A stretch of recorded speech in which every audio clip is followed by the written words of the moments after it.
This talk, entitled Addiction and Paradigms, was given by Matthew Kramer at the Training in the Ministry of Healing course, Minnetonka Baptist Church, Minnetonka, Minnesota, September 1998. The talk and this tape is copyrighted by the Kramer Institute of Apple Valley, Minnesota. All rights are reserved. The title of this talk is Paradigms and Addictive Behavior. We used to give this talk later on in the seminar, but we've moved it up to the front the last couple of times because it's almost like a block. If you remember, I think it was the first talk that I did. I talked about there's areas where healing really doesn't work very well. There's character development and some other things where you just have to live your life and be on the altar of self-sacrifice. Much of this information comes from secular studies. There isn't a lot of scripture behind this, although we have found more than I thought we would. So let's assume that a person has already chosen the Lord and they've been healed and delivered and they're going along pretty good.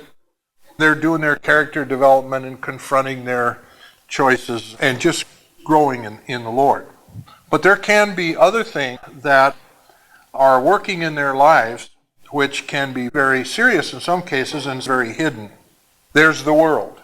Manipulative power, success, fame, riches, and importance. Then there's a thing called the flesh. It's emotional appetites, physical appetites, clothes, selfishness, carnal sins, things of that kind. Then there's the devil, idolatry, oppression, special gifts and favors, discouragements, despair, murder, suicide, obsession. And then the fourth one is God. He's an actor in all of this. We're led to praise and love and service and all that stuff.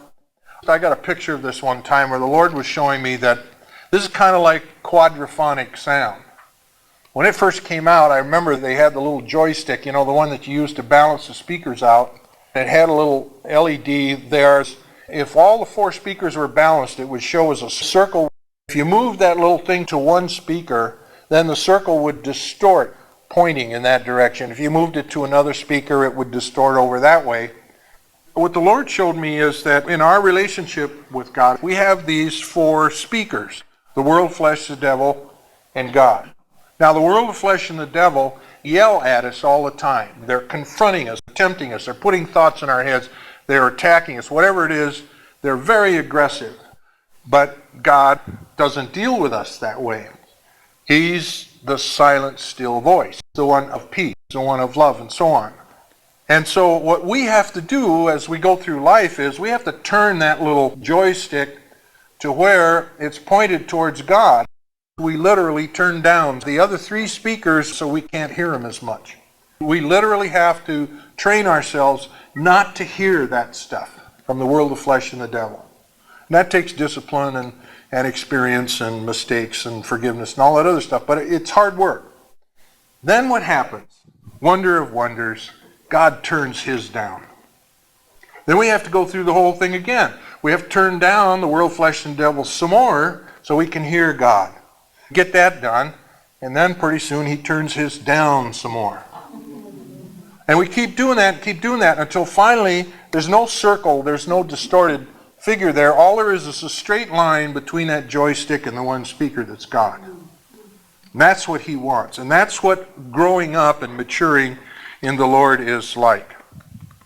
As we try to do that, we can have what is referred to in the secular as addictive processes that are formed in us through our experiences growing up that can make it extremely difficult for us to move that joystick.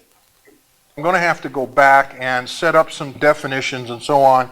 I'm just going to roll right through this. If there's wheel marks across the top of your head, you might want to order this tape. It's jam-packed. Addiction is essentially an escape. Some problem or situation appears to be so threatening or unmanageable that escape is the easiest route. One of the things that I have noticed about problems in people's lives, and this is really, I think, a good rule. I've never seen it anyplace else, but anytime you come up against and unsolvable problem, an impassable problem, something that leads you to escape it or whatever, if you look at the equation, you'll find that God is missing. It's a way that we get tempted, we get blinded, we don't think about God, we think about the world, the flesh, the devil, we get in these traps. I've never talked to anyone who's had an abortion. It's talked about the problem of having an unwanted pregnancy and having to go through that terrible decision, and ever had of them say, I knew God would be there to help me out if I kept the baby. God is always missing from the equation when we get up against an impossible problem. And if you ever get up against one, first thing you got to do is stop and say, where's God in this? Because God loves us, He cares about us, He can heal us, He can solve problems, He can do all kinds of stuff, but we don't even think of Him. Now, addiction is essentially an escape, where we're deceived into escaping some problem. And the escape itself is called the fix. It can be a substance like chemicals, food, music, so forth. It can be a process like emotional or physical abuse, giving yourself away to an organization or religious behavior, gambling, work, something like that. Or it can be a person, obsession with the lives of a personality. Look at this whole Princess Diana cult that's come about. And I'm not knocking Diana, but there's this cult that's grown up over her. When you do the fix, you allow yourself to escape and ignore the reality because it's just flat too hard for you to face. Everyone needs escape now and then. I remember one time I was at a management meeting at a large company, and I happened to be walking out with the company shrink parking lot. I said, you know, a little bit of denial isn't bad sometimes, because we had just been in a management meeting that had demonstrated that it wasn't very good management. So everyone needs an escape now and then. It becomes an addiction when the will loses control and alternative actions are extremely difficult to implement.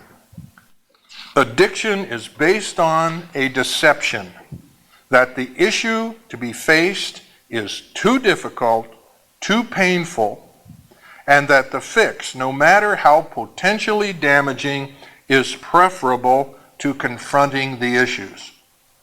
The deception always excludes the loving action of God in our lives.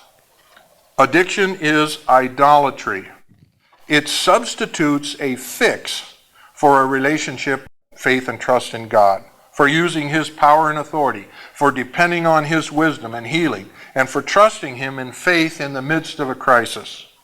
And finally, addiction is fatal. It is fatal to your spiritual life. It is fatal to our relationship with God because it is idolatry, and it is most definitely fatal frequently to the body. Alcoholism, sexual problems, etc. Now, there are names for some different players in the drama. The addict is the primary player. The addict needs the fix to survive. The addict will do whatever is necessary to get the fix. And the addict controls the lives of others around him to ensure that there's a supportive process that provides a steady supply of the fix. That happens through abuse, it happens through manipulation, all kinds of different ways, but controls the atmosphere around them so that there's a steady supply of the fix.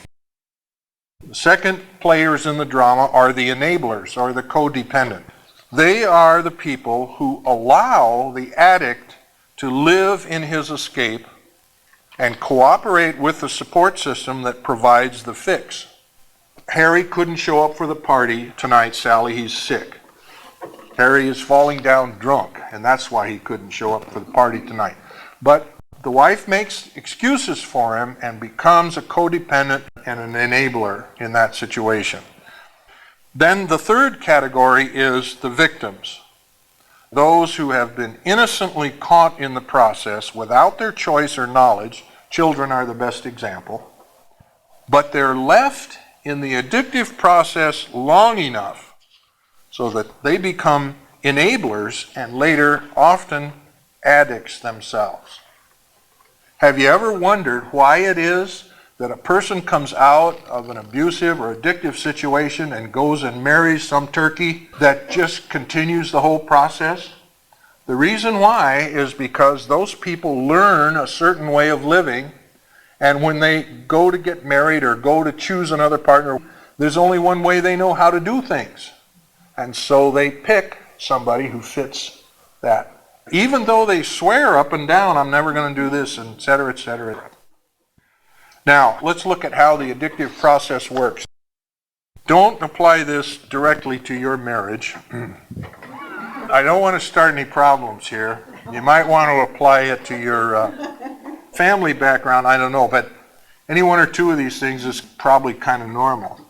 But if you get 5 or 6 all bunched together, then that's good reason to stop and take a look.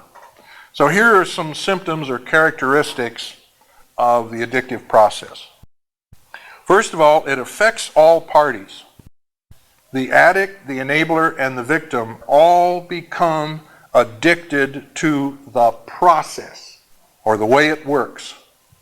The reasons and the motivations are different, but the result is the same. Number 2, addictive process is so powerful, enablers and victims often take the role of the abuser or the addict when the addict is removed or when they move on. Many addicts started out as enablers. Now let's go back to that scripture from Exodus 20. I am a jealous God, punishing the children for the sin of the fathers to the 3rd and 4th generation. And you see how God warning us how things work in life. If you get into this kind of stuff, it's going to affect generation after generation. The third characteristic of the process is denial. The most fundamental characteristic.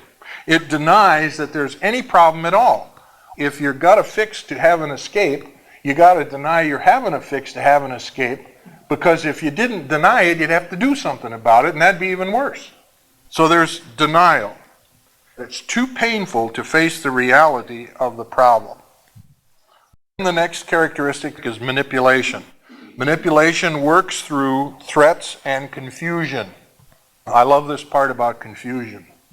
Changes the rules of the game all the time. You never know what to expect next.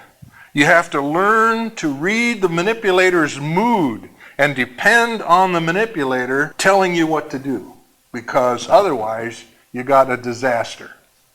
I can think of a family where the mother will say, let's all go down to the mall. So they're all married, they got kids and everything, so we're talking 20, 30 people. You get them all down there, we'll go down to the mall, and we'll go see the show, and we'll be there at 4 o'clock, okay? Okay. Everybody goes down, 4 o'clock, where's mother? She never shows up. Never even arrives. Well, where'd you go, mother? Oh, I decided that I wanted to go over here to the flower show.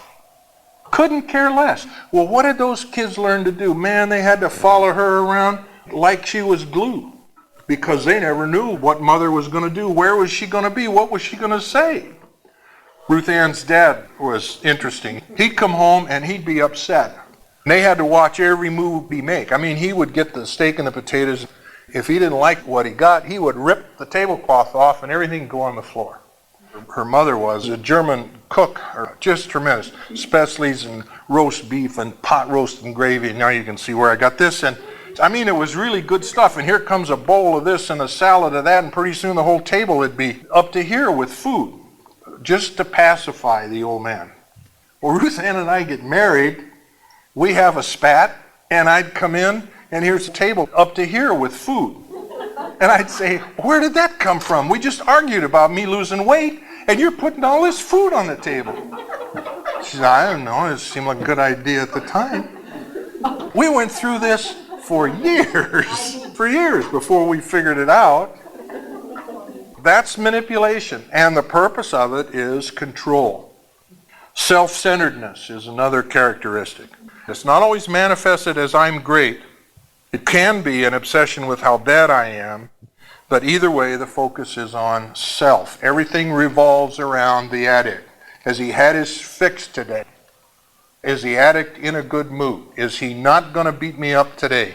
Am I free enough to at least go to the show tonight, or do I have to mow the lawn 5 times? It's always focused on the addict. Perfectionism. I must be perfect to be accepted, to be loved. Only when I'm the best can I relax and accept myself. Now, where does that come from? It comes from the enabler, because the addict is always blaming them through manipulation for the problems that the addict has. So they connect the dots and they figure out, guess it must be me. Kids, even teenagers, though they say they're smart, they really don't have a lot of experience. They can't work their way through something like this. They just buy it. Ethical deterioration. Lies, lies, lies. You can't believe what anyone says. All communication is indirect. It adds to confusion. Lies cover up the truth. Excuses for the addict's behavior, deny the seriousness of the problems, and so forth. You can't grab hold of what's really going on here. There's another one I like. Crisis orientation. Keeps everybody off balance. My God, is he going to come in drunk tonight, or is he going to come in sober? I don't know whether I can do study work tonight if he's going to be bombed when he comes in. You can't plan on anything. You just have to sit there in crisis orientation. Keeps everybody off balance. You don't know what to expect next. And that demands we've got to pull together. The same woman I'm talking about, the family thinks we're a solid family. We've got to pull together. Every problem they face as a family says that. And yet, in fact, they're in denial. They're being manipulated still by mother. Next, external referencing. External referencing means that I measure myself by the moods and the happiness or the unhappiness of others. So I blame others for my problems. And I either invent or distort personality conflicts so that it's their fault and their problem. And the last one I think is very important. It's meant a lot to me. It's called dualistic thinking. I like to call it digital because I've had some experience in electronics. Computers work on a basis of zeros and ones. It's either on or off. Lots of zeros, lots of ones maybe, but it's zeros and ones. They're either on or off. Well, life doesn't work that way. If there's a problem, there's a whole range of possibilities that might solve that problem or work that problem. If you ever do business with the Italians, you learn that pretty quick. They got a million ways to handle a problem today. Long-term stuff, difficult. But short-term stuff, they got a million ways to skin the cat today. I'm sorry about that for you animal lovers. What dualistic thinking says is it's either good or bad. It's black or white.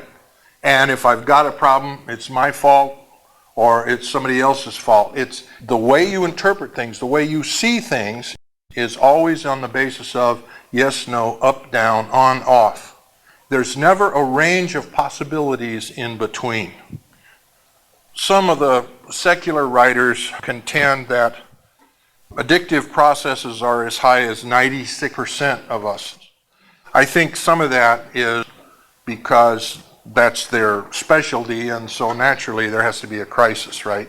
But I also think that they're getting pretty close to understanding sin, what we mean when we talk about our Adamic nature. There's a good deal of these things that come about just from our Adamic nature, but these are also excellent ways of discerning whether or not you have a substantial addictive process going on. And I don't give you all this just because of your own lives. It's trying to discern what are you dealing with when you're ministering to somebody. Okay, paradigm. False paradigms are the stuff that makes the addictive process work. Paradigms are not 2 10-cent pieces. The word is spelled P-A-R-A-D-I-G-M. It's highly overworked in our culture, but it does have meaning. A paradigm is a truth, a truism, a rule of thumb, an element of belief, a cultural value about how life works, how relationships work, what makes people do what they do, what is important in life, and so on. Sociologists tell us that we respond to situations and issues in a kind of a layered way. depending upon the seriousness of the issue. At the outer layer are emotional responses. These are highly fluid, they take on many combinations, and usually have little lasting importance. Further in are intellectual responses. These are based on logic, rationale, investigation, analysis, and one would hope discernment of what the Lord wants. Then at the core of the way we relate to things are a few but very important truths that we hold that provides the core of our value system. And these are called paradigms. Our core value system is what drives our important responses, and those in turn drive the not as important emotional responses that we make. Problem comes when we have a paradigm buried down in that core that is false. A paradigm might be, for example, is there a God? How important is love? Is adultery wrong? Paradigms are formed at a very early age for the most part. And the way we come by them is our observation of how life works. What makes people respond the way they do? What happens to us in various situations? We gather the data, we synthesize it. As ignorant and inexperienced as we might be, when we might only be 5 years old, but we gather that data, process it, and stick it in there. If Dad's mad at me, I did something wrong.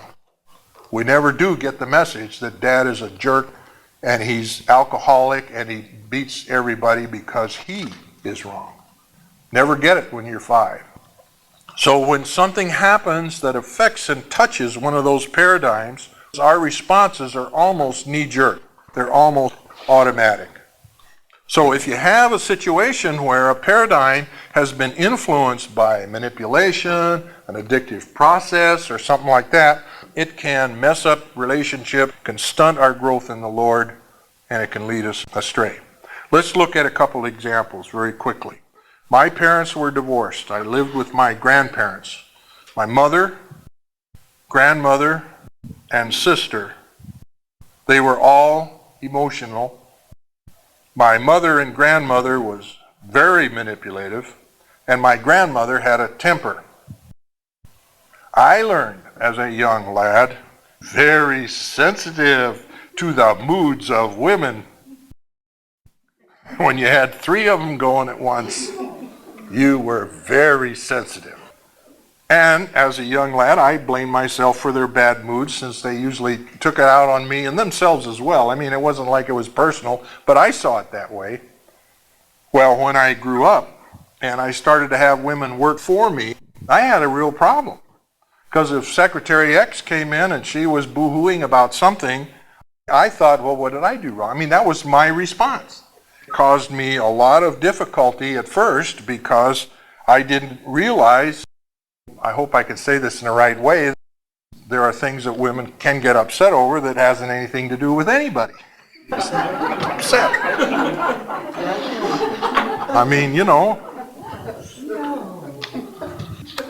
So what I had to do was to learn to avoid the knee-jerk, go out and try to make amends and everything. I already mentioned that Ruth Ann grew up in this emotionally abusive process of her dad. I talked about the food business, but there was another issue, and that was when anybody was unhappy, Ruth Ann thought it was her problem.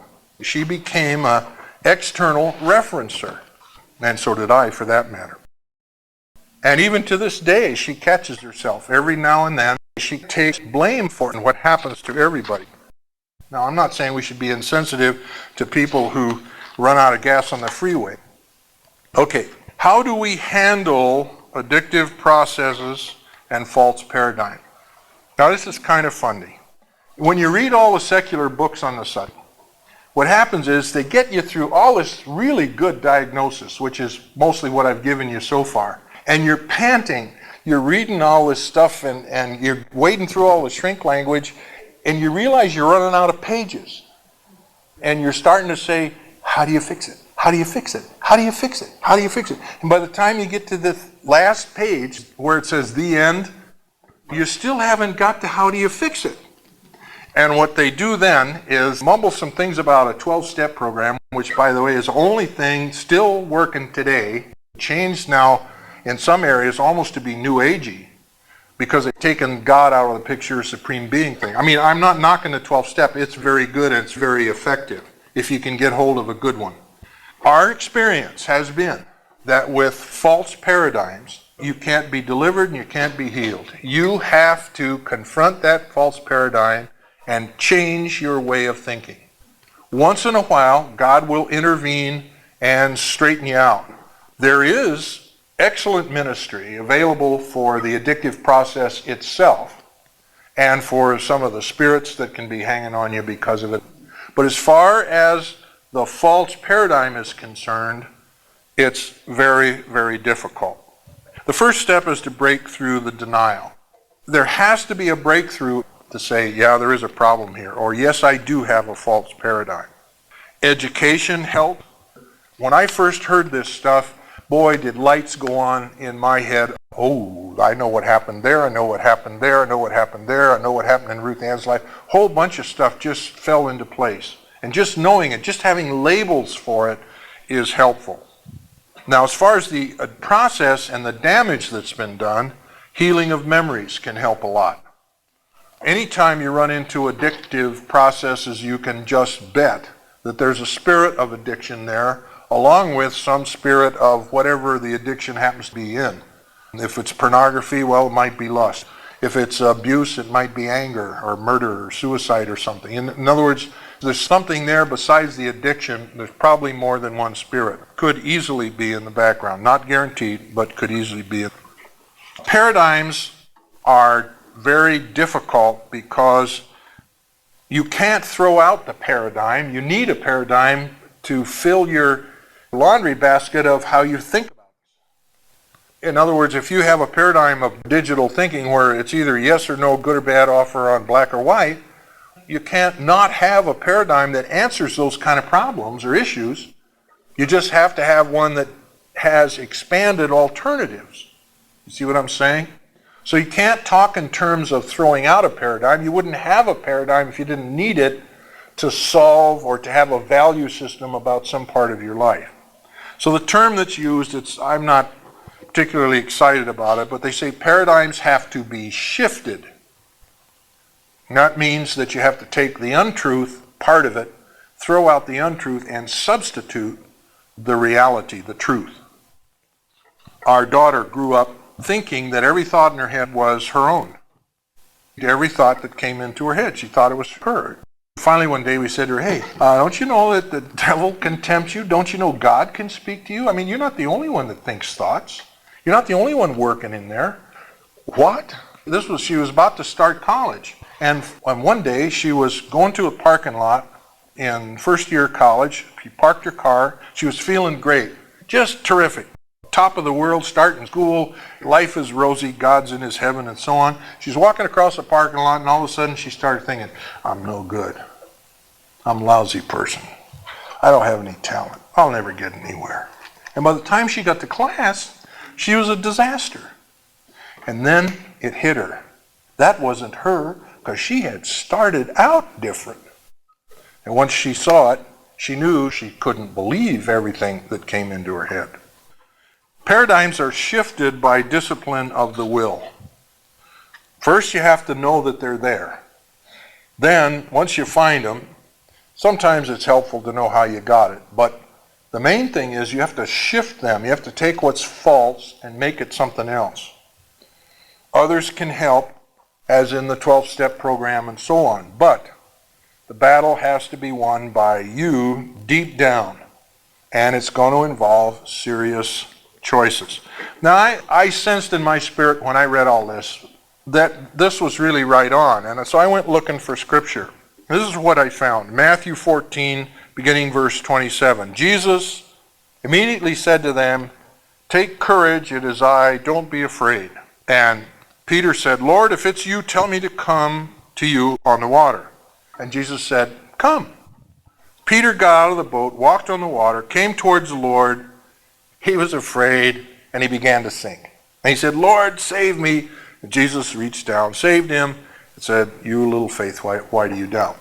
Now, when you confront a paradigm and it's false and you're going to change it, you got to remember now, you think it's true, or you thought it was true until you maybe got an inkling in your head, this thing might be false. It might be causing me to do things that I really don't want to do. So I got to change it. Now, what are you going to do? It's like walking on the water. Because you have no idea what life is like if you start acting differently in that area in your life. You have no idea. And it's a very gutsy thing to do, to say, I don't care, but I know I don't want to do this, and I'm going to go in this direction. If that doesn't work, I'll try another one, but I know God is going to lead me. And then you have to step out on the water. Changing a paradigm is, at least in my experience, literally like walking on the water. Possible only with faith in the Lord. Now you might ask, well, if I know a paradigm is false, what should I do in its place? That's a good question. I don't know the answer. No, I've got something to offer here, but it's not a lot. I always start with exactly the opposite. So if you're a dualistic thinker and you say, well, clearly this is on or off, or that person loves me or hates me, you might not realize that person is acting that way because somebody just ran over their dog this morning. So if you see that that's a false paradigm and you want to shift it, then you try to say, no, it can't be either one of those. I will deliberately force myself to think up 4 alternatives. And then you sit there, Lord, give me 4 alternatives. And it takes a long time at first. Now, the exact opposite is, that's not a rule, okay? It's just that you turn your back on what's wrong and you say, well, out there somewhere is what's right. And for lack of anything better, unless you pick direction, you just go the opposite. What I did with women at work, just say, this can't have anything to do with me. I refuse to accept this, and just put it out of my mind. So it turned out later, the person come in and say, this happened to my son or something, and I said, oh yeah. And then I'd see, I did really assume something wrong, and I was good to ignore it. Do you get a little bit of what I'm saying? This is not very precise here because we're talking about fundamental truths, and they're different for everybody. So I usually say, pick the exact opposite and try that. If that doesn't work, then vary it a little one side or the other until you see what's right. Ruth Ann and I have experienced considerable success in our own lives and the lives of others dealing with false paradigm. Healing, deliverance, and breaking of blocks have all been helpful, but false paradigms require hard work for a very long time.